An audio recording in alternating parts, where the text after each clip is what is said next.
vídeo venho citar os nomes de 3 pessoas muito conhecidas nesse nosso Brasil: Jair Bolsonaro, Carlos Bolsonaro e Felipe Neto. Como muitos já devem saber, esses nomes se cruzam aí de vez em quando, né? Muitas polêmicas já aconteceram envolvendo o youtuber polêmico por si só, que todo mundo já ouviu falar, e o nosso projeto de presidente e o filhinho de papai dele, que não pode ouvir nada a seu respeito, que tem que sair de prontidão o defendendo. Vamos descobrir um pouco do que aconteceu ontem e comentar esses ocorridos aí que, sinceramente, é necessário, né? Merece, assim, uma certa avaliação.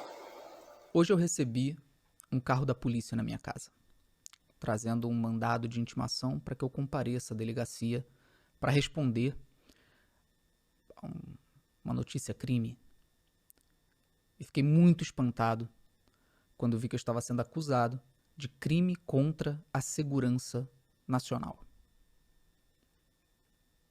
Quando a gente olhou um pouco mais a fundo, nós descobrimos que foi um pedido do senhor Carlos Bolsonaro, aparentemente impulsionado pelo fato de eu ter chamado o presidente da República, seu papai, de genocida.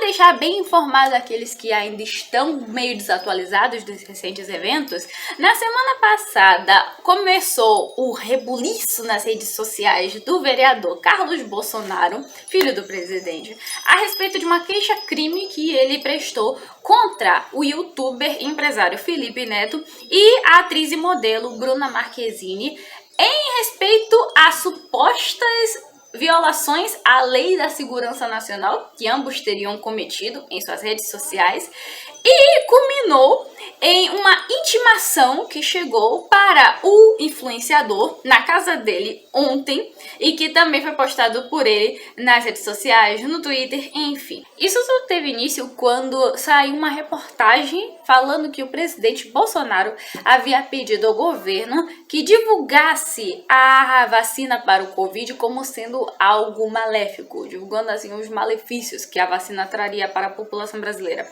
E Felipe Neto saiu no Twitter chamando o Bolsonaro de genocida, de monstro, e falando que ele seria o presidente lembrado por ser o pior da história, chamando ele de desgraçado. Basicamente, essa foi a afronta à Lei de Segurança Nacional, segundo o Carlos Bolsonaro, e foi com isso que ele conseguiu abrir uma queixa-crime e também conseguir que enviassem uma intimação para Felipe Neto. Inacreditável, sinceramente. E uma coincidência inédita que temos aí é que o mesmo delegado acionado por Carlos Bolsonaro contra o Felipe Neto é Pablo da Costa Sartori, que é ninguém menos do que o mesmo advogado que abriu o inquérito lá em novembro contra Marcelo Feller, que foi um advogado criminalista que simplesmente chamou Bolsonaro também de genocida, criminoso e omisso, politicamente falando, em suas próprias palavras, durante uma entrevista à CNN. Contando sempre com o apoio e a lealdade de seus mais de 40 milhões de seguidores só no canal do YouTube, existente desde 2005, se eu não me engano. Eu, inclusa, sou uma inscrita seguidora desde 2015. Estive sempre acompanhando todos os posicionamentos políticos dele, não concordando muito com as falas anteriormente sobre Lula, Dilma, PT, mas concordando bastante com toda a sua visão a respeito do governo Bolsonaro.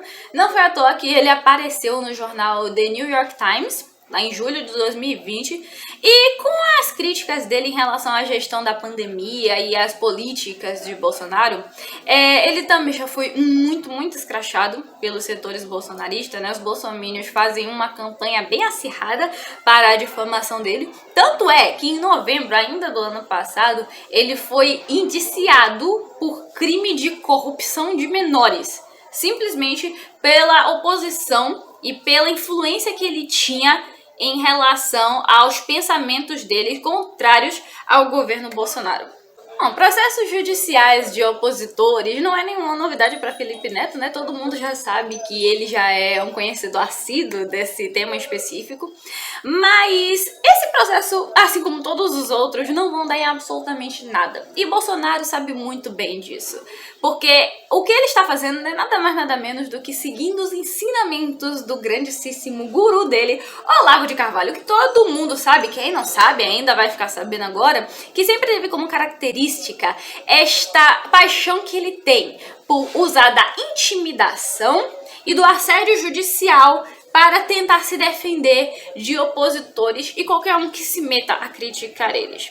Porque o objetivo não é que traga uma punição para os opositores a eles. Porque eles sabem que não é isso que vai acontecer. Um cara como o Felipe Neto mesmo, ele já ganhou vários processos. Então eles sabem que não vai acarretar punição nenhuma para eles. A intenção deles é simplesmente de desgastar a imagem daquela pessoa, principalmente se for um influenciador, alguém conhecido pela mídia, né? Um peixe grande, por assim dizer. E fazer com que eles gastem rios de dinheiros com advogados e nada mais. A própria internet está assim de vídeos do próprio Olavo falando que eles têm mesmo que botar processo em cima de todo mundo. Eles que eu digo são os que estão lá em cima, nas cadeiras, que tem mesmo que pôr ações judiciais em cima de todos que criticarem, todos que se opuserem, principalmente jornalista, palavras dele próprio. E o pior de tudo é ver gente aplaudindo isso, achando lindo. O uso de máquinas públicas importantíssimas que são de extrema necessidade para todos nós, completamente à toa. Imaginem aí vocês, advogados, delegados, promotores, juízes, servidores públicos correndo atrás de causas sem qualquer sentido que o valha, sem qualquer razão de ser, causas que simplesmente não tem para onde ir, é só para o bel prazer deles, para eles poderem jogar essas ações em cima de seus opositores, fazê-los gastar dinheiro, tentar desgastar suas imagens e só. Simplesmente porque eles querem e porque eles podem. Porque toda vez que um presidente entra com esse tipo de demanda inútil, ele envolve vários funcionários públicos para dar andamento a esses processos sem pé nem cabeça. E no caso dele não é só ele, né? São os filhinhos do papai e mais o sobrinho dele, né? Que esse fica na cola dos outros influenciadores lá, o Marco Bez e o Helder Maldonado do canal dos Galãs Feios.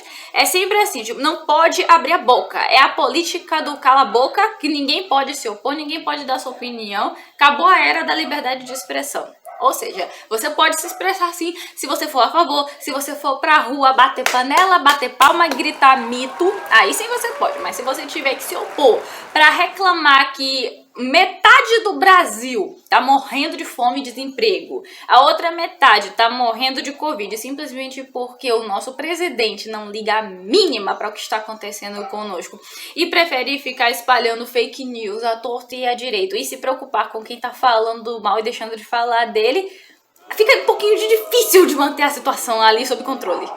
E a quem possa estar se perguntando que raios é essa LSN que o Felipe foi acusado de ter afrontado, ela nada mais é do que uma lei redigida durante a ditadura militar, lá em 1983, e que lista crimes contra a segurança nacional e a ordem política e social. Ela segue em vigor até hoje e foi pontualmente utilizada desde a redemocratização. A representação do Ministério de Defesa contra o ministro do STF, Gilmar Mendes, a solicitação de abertura de inquérito contra protestos considerados antidemocráticos e o pedido de Bolsonaro para que Ricardo Noblat, colunista da revista Veja, fosse investigado por uma publicação de uma charge em suas redes sociais. No entanto, essa lei da segurança nacional, até o ano passado, ela vem sendo evocada com uma constância que simplesmente não tem condições. E é uma constância assim que não havia sido observada antes. E só no período do ano passado, ela foi utilizada em 3 diferentes casos completamente descabidos. Em suma, o que podemos todos perceber é que eles estão usando literalmente a Lei da Segurança Nacional como um cala-boca para tentar manter os opositores quietinhos e submissos, sem poder opinar em nada. E os bolsonaros, eles estão banalizando a LSN de uma forma completamente absurda. Primeiro que, levando em consideração que quaisquer apurações de calúnias e ou injúrias que viessem a ser acometidas a Jair Bolsonaro deveriam ser apuradas conforme o Código Penal, que possui tipos específicos em se tratar de crimes contra a honra do presidente da República. Isto é, mesmo que Felipe Neto, Bruna Marquezine e quaisquer outros influenciadores que viessem a falar mal deles, que viessem a difamar o governo Bolsonaro, eles não estão lidando com a lei certa para isso. Mesmo que eles tivessem qualquer razão em querer processar essas pessoas, eles não estão nem usando a lei certa. E outra coisa bizarra a ser levada em consideração é que eles deram início a isso com a Polícia Civil, sendo que a Lei de Segurança Nacional é de competência exclusivamente federal. Ou seja, por aí todos podemos ver que, assim como o governo Bolsonaro, os processos desta família simplesmente não têm a menor coerência e não fazem um pingo de sentido. Mas o final dessa história todo mundo já sabe bem qual é. Não vai dar em absolutamente nada, ainda vai ser falado um pouquinho na mídia, ainda vai ter muito bolsomínio que vai querer desgraçar com o nome de Felipe Neto e falar mal dele e exaltar Bolsonaro. Do outro lado vão ter os fãs do Felipe Neto que vão estar defendendo ele e também vão estar se opondo ao governo Bolsonaro e falando tudo que tiverem que falar. Por um tempo, não vai ter grande repercussão, não vai alterar em grandes coisas. De qualquer forma, o vídeo vai ficando por aqui. Não esqueça de deixar seu like. Muito agradecida por ter assistido. Se inscreva no canal e ative o sininho das notificações para sempre ficar por dentro quando estivermos aqui comentando o cenário político desse nosso país completamente caótico.